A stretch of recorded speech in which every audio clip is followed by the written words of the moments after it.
Hello, hello les lovers, j'espère que vous allez bien. Je suis ravie de vous retrouver pour cette nouvelle guidance qui concerne la nouvelle lune du 24 mars 2020. Alors, je prends quelques minutes pour vous expliquer un petit peu la lune, les cycles qu'elle a dans le mois. Elle a 4 cycles principaux. Et là, nous arrivons donc dans le cycle de la nouvelle lune. Le cycle de la nouvelle lune nous invite à poser des intentions, à prendre un joli cahier et puis à écrire ce que nous voulons voir se réaliser dans notre vie prochainement. À commencer à visualiser notre objectif, à commencer à penser à nos désirs, à nos souhaits. On est encore au niveau du mental. D'accord ? Donc la lune aujourd'hui étant noire, hein, aujourd'hui et demain elle sera noire, donc elle est dans sa phase la plus obscure. Il est bon de mettre aucune action. On est vraiment, alors je n'ai pas envie de dire on replie sur toi, mais plutôt on retourne dans son intériorité, on pense à nos objectifs, à nos rêves, à quoi on a envie, ce qu'on a envie qui se réalise dans notre vie. Et on peut l'écrire par exemple. C'est très intéressant d'écrire vos intentions sur un cahier et puis de les relire plusieurs fois par jour ou tous les jours, en tout cas au moins une fois tous les jours. Parce que quand vous écrivez quelque chose, sachez que votre subconscient, il retient 90% de ce que nous écrivons. Beaucoup plus que lorsque nous le lisons ou lorsque nous le visualisons. Donc c'est super intéressant d'écrire ce que nous voulons voir se réaliser dans notre vie, parce que notre subconscient, il va y travailler aussi.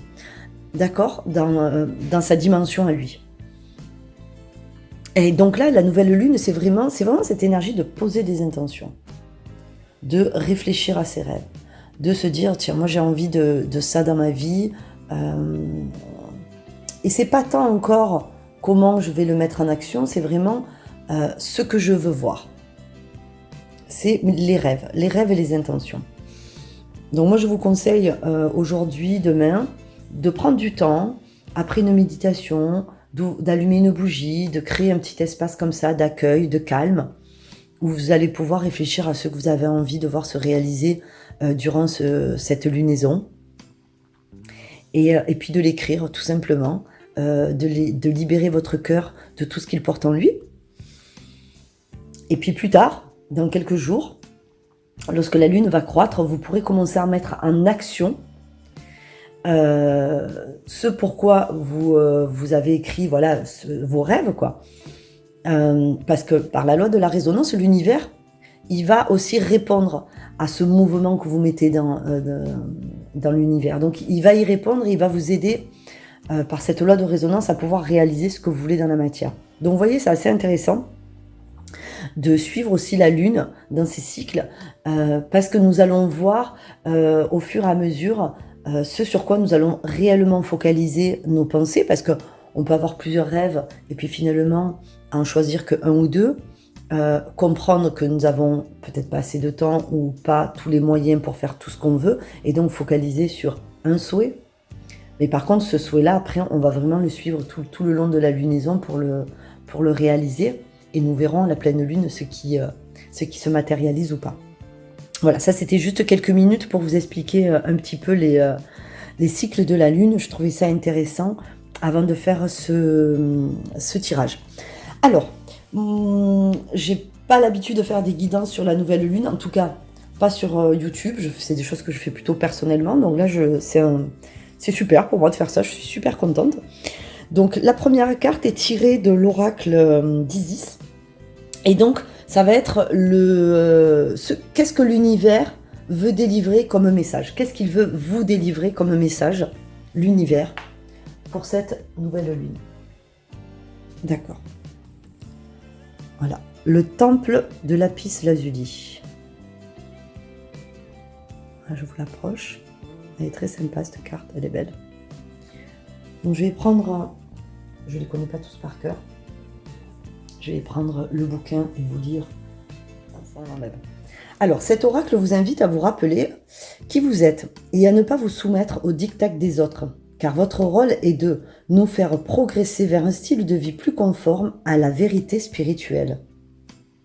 Donc vous voyez, c'est une lame qui va parler d'être dans sa vérité, d'être à l'écoute de qui nous sommes réellement, donc de notre être authentique, et de ne pas se laisser influencer par la pression extérieure, par les amis, la famille, la société en général, et de continuer à cheminer sur notre chemin avec pour seul vêtement notre propre vérité. Notre propre vérité, elle émane de notre expérience personnelle. Elle émane également de nos connaissances et de notre sagesse, de tout ce que nous avons pu acquérir et qui nous permet aujourd'hui d'être plus alignés avec qui nous sommes réellement à l'intérieur. De montrer à l'extérieur qui nous sommes à l'intérieur. Donc c'est un très beau message qui vous interpelle à écouter ce que dit votre cœur. Et d'être fidèle, on va dire, hein, à qui vous êtes, à qui vous pensez être en tout cas, et de faire reconnaître à l'extérieur votre propre vérité, sans l'imposer, évidemment, c'est toujours s'affirmer sans s'imposer. En tout cas, c'est une carte qui vous invite à être dans votre lumière, dans cette énergie d'amour inconditionnel, c'est-à-dire d'être dans cette énergie d'amour pour soi et d'amour pour l'autre sans jugement. Et voilà, ça c'est le message qu'on vous délivre pour cette nouvelle lune, d'exprimer qui vous êtes, dans votre vérité, dans votre soleil intérieur, de le faire rayonner à l'extérieur, et peu importe si on ne vous comprend pas, peu importe si on ne vous suit pas, peu importe si finalement vous serez jugé, restez bien ancré avec vos valeurs, restez bien ancré dans vos pensées, et dans votre vérité, restez fidèle à qui vous êtes. Voilà, ça c'est un petit peu le message qu'on pourrait comprendre avec la carte du temple de lapis-lazuli.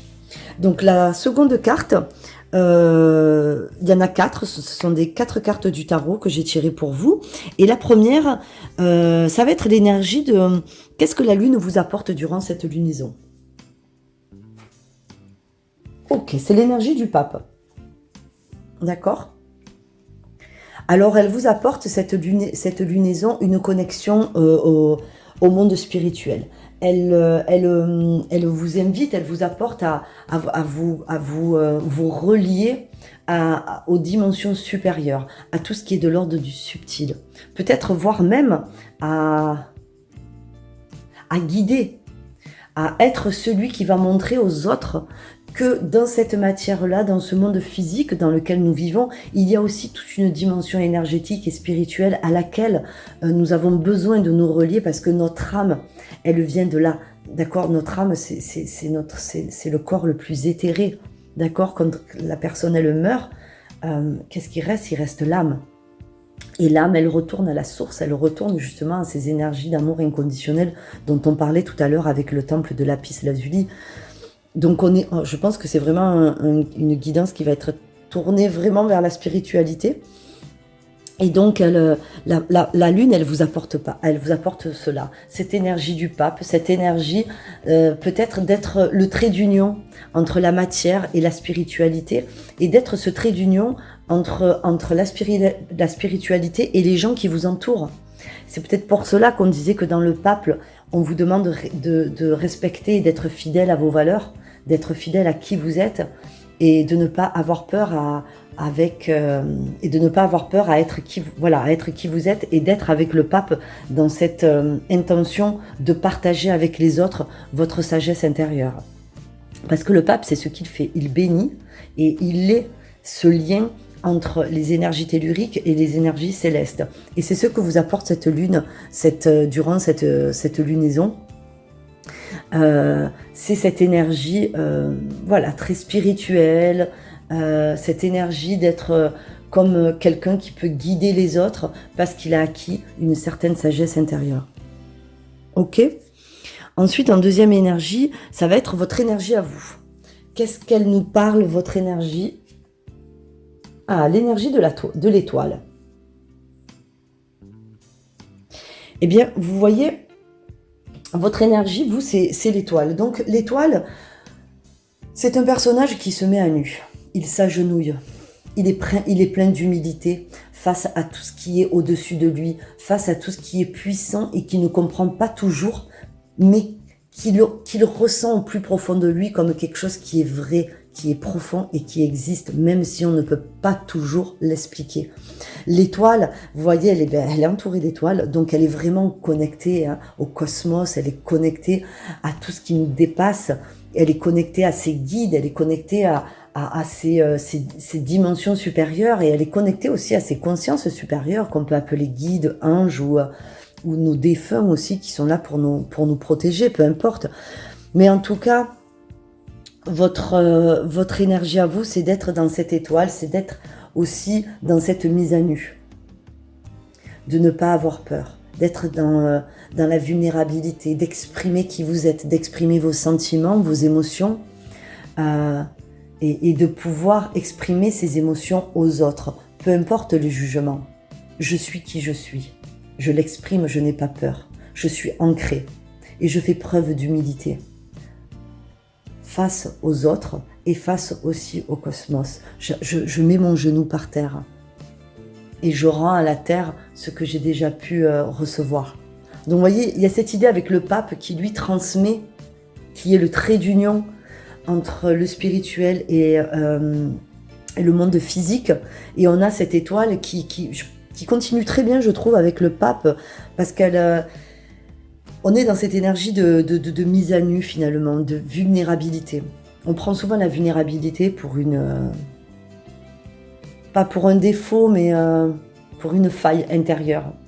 Alors que c'est une force. Être vulnérable, c'est oser s'exprimer sans avoir peur du regard de l'autre. Et le jour où on y arrive, ça nous donne une force intérieure incroyable. Voilà, ça c'est votre énergie à vous, mes belles âmes. L'énergie de l'étoile. Vous êtes là dans tout cet espoir de voir les choses renaître, dans tout cet espoir d'un monde meilleur. Et vous êtes pour cela connecté à vos guides, vous êtes connecté à votre étoile intérieure, vous aussi, votre GPS intérieur, parce que vous savez qu'au-dessus de vous, il y a cette protection en fait. La troisième lame, elle nous parle ce à quoi vous pourriez vous ouvrir, hein, vers quoi vous pourriez tendre durant cette lunaison. Et voilà, le jugement. Donc le jugement, je dois vous dire, c'est très très spirituel, hein, cette guidance. Le jugement, il vous invite à vous ouvrir. Alors c'est pas à vous ouvrir, mais c'est à ouvrir votre conscience à des dimensions spirituelles encore plus élevées que ceux que vous faites aujourd'hui, ceux dans lesquels vous êtes en ce moment. C'est de vous ouvrir réellement au message de l'ange, au message divin. Parce que le jugement, c'est la résurrection. C'est pouvoir renaître de ses cendres à quelque chose de nouveau. Donc vous voyez, le jugement, là, il interpelle et il vous invite à vous ouvrir à un renouveau, à une renaissance. C'est une très très belle carte. C'est une des dernières cartes du tarot. Et je vous assure, c'est une carte qui est hautement spirituelle. Donc, même si elle s'appelle le jugement, il n'y a pas de crainte à avoir envers le jugement, d'accord ? C'est juste qu'on vous demande de vous ouvrir à la vie, d'entendre le claironnement de l'ange et de vivre ce réveil à la vie. Voilà, c'est vraiment une résurrection, c'est vraiment une renaissance, de vivre cela comme une transcendance. Laissez derrière vous qui vous étiez pour pouvoir vous ouvrir à quelque chose de nouveau. Et ça permettre aussi à votre conscience de se libérer, de pouvoir s'expandre. Je ne sais pas si on dit s'expandre. S'ouvrir, en tout cas, s'élargir, voilà. C'est ça que je voulais dire. À votre conscience de s'élargir à quelque chose de plus lumineux. Hein. On sort des ténèbres et on s'ouvre à ce monde nouveau. Il y a beaucoup d'enthousiasme, évidemment. C'est vivre les changements qui peuvent vous paraître peut-être un peu brusques, mais voilà, de ne pas avoir peur avec les vivre parce que ça ne peut être que des améliorations.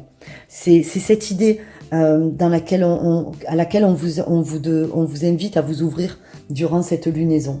Donc voilà, ouvrez-vous à cette renaissance profonde, à cette renaissance intérieure qui va régénérer et éclairer un jugement de foi. Il est là le jugement, c'est de cette manière. C'est pas le jugement envers soi-même. C'est se libérer justement du jugement humain pour s'ouvrir à quelque chose de beaucoup plus grand. D'être un être nouveau dans un monde nouveau. Voilà à quoi on vous invite à vous ouvrir cette semaine. La 4e énergie, elle va vous parler de qu'est-ce qui veut se manifester à vous, qu'est-ce qui veut venir jusqu'à vous, qu'est-ce qui pourrait se manifester. Hop là, l'impératrice. Eh bien, nous sommes dans la fécondité, hein, parce que l'impératrice, des fois, elle est symbolisée par cette femme qui porte un bébé. Donc, elle est fertile. Elle met l'humanité au monde. On vous demande d'ouvrir votre conscience à des dimensions supérieures et d'accepter toute cette abondance d'énergie positive, toute cette abondance d'amour inconditionnel qui est là. D'accord ? D'être le lien avec les uns et les autres, d'être ce trait d'union, de montrer votre vulnérabilité, de ne pas avoir peur d'être qui vous êtes, d'être fidèle à qui vous êtes et de vous ouvrir à quelque chose de plus grand. Et d'accepter toute cette abondance avec l'impératrice, d'accord ?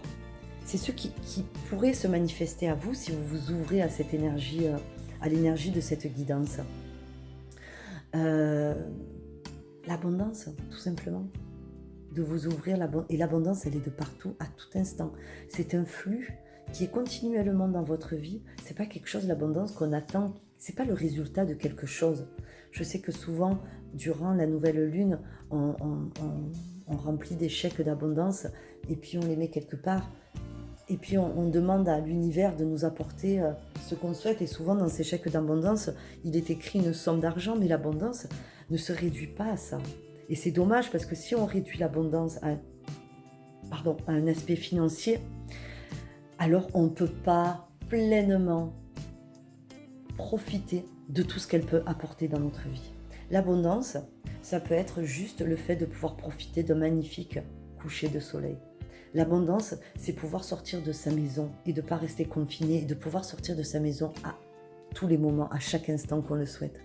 L'abondance, c'est pouvoir profiter d'enfants qui sont en train de jouer et d'entendre leurs cris dans une cour de maternelle. D'accord ? Donc l'abondance, c'est le regard que vous allez porter, vous, sur chaque chose qui est en train de se dérouler dans votre vie.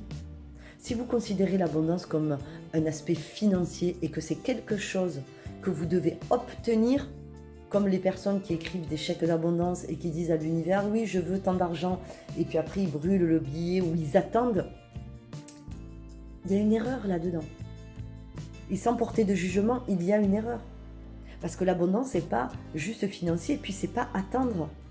L'abondance, elle est déjà là, c'est un flux qui est continuellement dans votre vie et qui est continuellement en train de circuler, quoi. Et c'est juste vous, le positionnement que vous allez avoir par rapport à la vie, comment vous regardez ce qui vous arrive, si vous considérez cela comme de magnifiques récoltes, alors vous verrez l'abondance à chaque instant. Voilà, vous êtes dans votre maison, vous voyez vos enfants qui sont en train de rire et de jouer, c'est une manifestation de l'abondance à travers la vie, tout simplement. Donc c'est vraiment une question de regard qu'on pose sur notre vie. Et il faut élargir ce regard à quelque chose de plus grand, sinon on enferme l'abondance dans quelque chose qui est complètement matériel, alors qu'elle est bien plus que cela. Donc vous voyez, cette impératrice, elle vous invite à accueillir toute cette abondance. Voilà, parce que c'est ce qui pourrait se manifester dans votre vie si vous êtes dans votre vérité. D'accord ? Si vous rejetez les influences extérieures et que vous restez aligné, esprit, âme et personnalité, alors vous serez dans votre vérité et vous pourrez la transmettre aux autres. Vous pourrez vous montrer vulnérable, vous montrer tel que vous êtes, dans toute votre splendeur, dans toute votre singularité. Vous n'aurez pas peur du jugement. parce que peu importe, vous savez que c'est votre vérité que vous êtes en train de rayonner et de partager aux autres. Et vous pourrez donc vous ouvrir à ouvrir votre conscience à des dimensions plus grandes, à être encore moins dans le jugement et être encore plus dans l'amour inconditionnel. Et c'est ça qu'on vous demande, et c'est ce qu'on vous dit qui va se manifester dans votre vie. Donc ouvrez-vous à tout ça parce que vous allez pouvoir vivre cette abondance spirituelle et cette abondance d'amour pour vous-même et pour les autres. Et c'est quelque chose qui va élever votre âme, réellement. D'accord ? Voilà, donc ça, c'était pour la guidance avec les tarots. Maintenant, je vais tirer alors, je n'avais pris qu'une et puis je me suis dit qu'en fait non, j'allais en prendre deux. Et les messages de l'univers pour vous. D'autres messages. Alors ça, c'était le message principal. Donc là, on est avec le tarot de la magie verte. On est avec le chevalier de baguette. Et avec l'oracle de Dorine Vertu, la transformation. Alors chaque carte porte des papillons et elle apporte un conseil. On a la fin d'une ère. Donc là, on comprend bien que cette renaissance que vous pouvez vivre en ouvrant votre conscience à des royaumes plus élevés va vous permettre de mettre derrière vous un passé, de mettre derrière vous quelque chose qui est aujourd'hui obsolète, qui ne vous convient pas, et vous allez pouvoir fermer un cycle. Voilà, la fin d'une ère, c'est vraiment... c'est un chapitre dans votre vie qui se termine et un autre qui commence. Donc n'oubliez pas que pendant ces moments de transition, il faut faire preuve de douceur, d'amabilité, de non-jugement, de bienveillance envers soi-même, parce que les périodes de transition, elles peuvent être un petit peu difficiles. Pensez justement au papillon dans son cocon. Alors, excusez-moi, j'ai ma petite chatte. Voilà, excusez-moi, ma petite chatte, elle a voulu sauter. Et oui, elle aime bien ça, ça m'arrive souvent. Donc j'étais justement en train de vous dire la fin d'une ère. Donc voilà, ces moments de transition, ils peuvent des fois être un petit peu déstabilisants, inconfortables, on va dire. Donc voilà, préparez votre résurrection, préparez votre renaissance en faisant preuve de bienveillance, de gentillesse, de douceur et d'amabilité envers vous, d'accord ? Un peu comme lorsque vous avez un papillon justement qui sort de son cocon et qui va pouvoir commencer à élargir ses ailes. Et bien voilà, c'est un peu dans cet esprit que vous pourriez être durant cette lunaison. Une forme finalement de on laisse le passé derrière, on laisse la forme que j'étais ne me convient plus. Maintenant, je vais être dans mes valeurs, dans ma vérité, dans ma vulnérabilité, dans ma connexion avec ce qui est plus grand que moi. Et je vais vivre cette résurrection et je vais m'ouvrir et accepter toute cette abondance qui arrive vers moi. Et durant toute cette transformation, ce processus, je vais être dans la bienveillance et dans le non-jugement parce que je sais que je suis en train de vivre une période de transition. Je sais que je suis en train de mettre derrière moi qui j'étais. Et aujourd'hui, je vais peut-être, en tout cas, j'ai la possibilité de renaître à moi, une meilleure version. D'accord ? Donc, reposez-vous. Ça tombe bien, confinement, pas trop d'activité. Mais préparez-vous voilà, à la prochaine ère qui va arriver, à cette renaissance qui pointe le bout de son nez, en même temps que commence à arriver ce printemps, l'hiver est derrière nous. Il y a vraiment cette énergie dans cette guidance qui est liée à la spiritualité, à qui nous sommes, et à laisser derrière nous ce vieux costume pour vraiment s'habiller de notre vérité, s'habiller de notre sagesse, de notre amour pour nous-mêmes. C'est une très très belle guidance. Magnifique. Hop, je bois un peu de thé, pardon, parce que je parle beaucoup. Voilà. Et donc voilà, on vous dit, laissez derrière vous. Transmutez, transformez. N'ayez pas peur de couper, d'abandonner, de délaisser qui vous êtes pour cet être qui sera encore plus lumineux. Et soyez donc ce chevalier de baguette, parce que le chevalier de baguette, il met beaucoup d'action. Hein. On pourrait être comme ça. Vivez cette fin de cycle, et lorsque vous allez revenir avec ce nouveau, voilà, ce commencement, ce renouveau, vous allez pouvoir être ce chevalier de baguette. Le chevalier de baguette, il a beaucoup d'action, il est très énergique. Hein. Il prend son temps pour agir, mais il y va, quoi. Il est prêt à vivre de nouvelles expériences. Il est très enthousiaste, quoi. Vous voyez, cette jeune femme, elle est sur son cheval et elle est prête au voyage, elle est prête au départ, tout simplement. Donc, probablement que des choses vont arriver à vous, des nouvelles opportunités, des nouvelles rencontres, des nouvelles prises de conscience, des synchronicités qui vont vous permettre de vous élever, de commencer quelque chose de nouveau. Mais au préalable, il y aura tout ce travail à faire. D'être dans votre vérité, d'être aligné, d'aligner l'esprit, l'âme et la personnalité. Voilà. Voilà. Très belle guidance. J'espère qu'elle vous parle et qu'elle va pouvoir vous accompagner durant ce mois.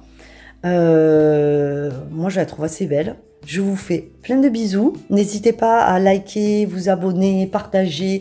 Aidez-moi à faire grandir cette chaîne. Et je vous embrasse très très fort. Et à très vite. Bye bye.